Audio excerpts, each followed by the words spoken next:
So I got to watch Jujutsu Kaisen season 3, episode 1 and 2, and it was good. I think the best thing about Jujutsu Kaisen is that they waste no time at all. The way that you just immediately jump straight back in. I'm not talking any recaps or anything, but literally you're back in the action. It's nuts. And by the way, you know how they ended season 2? They do actually show the follow-up that led to that moment.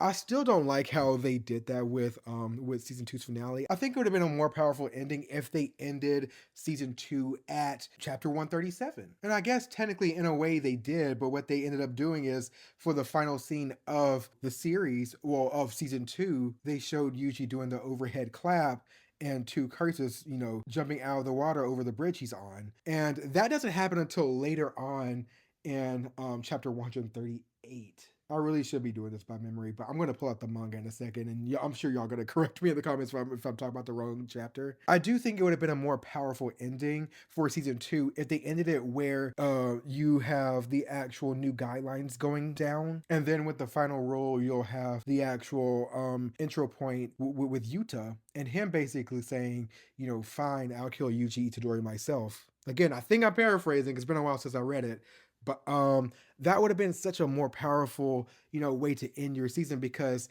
we're finally clashing worlds, we're finally getting our two main characters because originally, well, yes, Yuji is our main character, but since the Jujutsu Kaisen Zero movie, we had Yuta as our main character.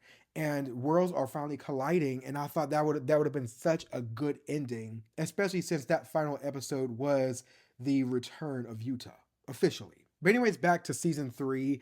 It was a great first two episodes that you go straight back into questions that you might have had that you really want answered that you didn't get answers to, by the end of season two.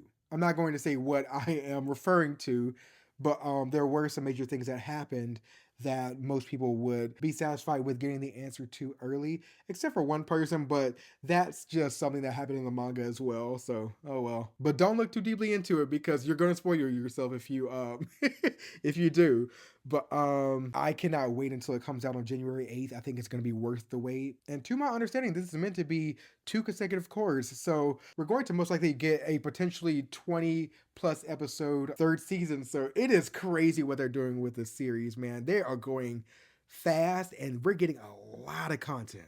And I already have my predictions on where we're going to end season three, but we'll save that for, when, things finally air. But either way, the Culling Game arc is underway, and I am so excited to see what everyone has to say about it.